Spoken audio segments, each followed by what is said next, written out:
Hello everyone. তো এখন তোমাদের টাইমটা দেখাই। এখন বাজে সন্ধ্যে ৮টা। দেখতে পাচ্ছ? সন্ধ্যে ৮টা বাজে এখন। ঠিক আছে, আমার একটা স্টুডেন্টের বার্থডে। আমি এতক্ষণ বাড়ি ছিলাম না, আমি এক্ষুনি ফিরলাম জাস্ট বাইরে থেকে। তো আমার একটা স্টুডেন্টের বার্থডে, তো আমি ভেবেছিলাম আমি যাব না। তো ঠিক আছে, তার মা আমাকে হঠাৎ করে ফোন করে বলে আসতে হবে, মানে হবেই।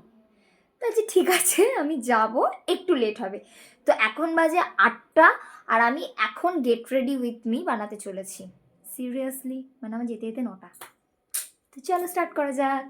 এই সুন্দর জামাটা আজকে আমি পরবো। এটা আমাকে আমার মেজোমণি গিফট করেছিল 2024-এর পুজোতে। আর এর সাথে এরকম একটা বেল্ট দিয়েছিল। দেখো, বেল্টটা লাগানোর পর কিন্তু জামাটা দেখতে প্রচণ্ড ভালো লাগে, প্রচণ্ড সুন্দর লাগে জামাটা। আর এই জামাটা না আমার খুব পছন্দ। তো যাই হোক, একদমই বেশি সাজতে ইচ্ছুক নই। এবার কিন্তু লাগিয়ে নিচ্ছি একটু কনসিলার। প্রতিবারের মতো কনসিলারটা ব্লেন্ড করেই চলে যাব ব্লাশের দিকে।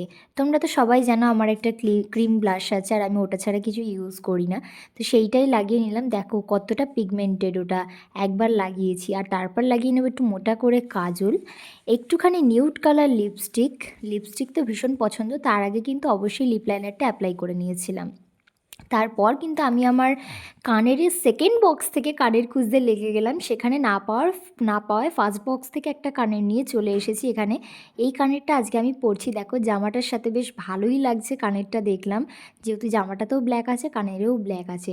আর হেয়ার স্টাইলটা কিন্তু আমি পাশের ঘরের থেকে করে এসেছিলাম, এই রকম ধরনের রেখেছিলাম কিছুটা হেয়ারটা। দেখো কতটা ভালো লাগছে। তোমাদের কেমন লাগলো অবশ্যই জানিও। আর তারপরে আমার ফেভারিট পার্ট হচ্ছে পারফিউম, যেটা আমার ভীষণ পছন্দ। তারপর দেখো আমি একদম রেডি। আমাকে কেমন লাগছে তোমরা কমেন্টে অবশ্যই জানিও, ভালো লাগলে লাইক কমেন্ট শেয়ার করে দিও। বাই।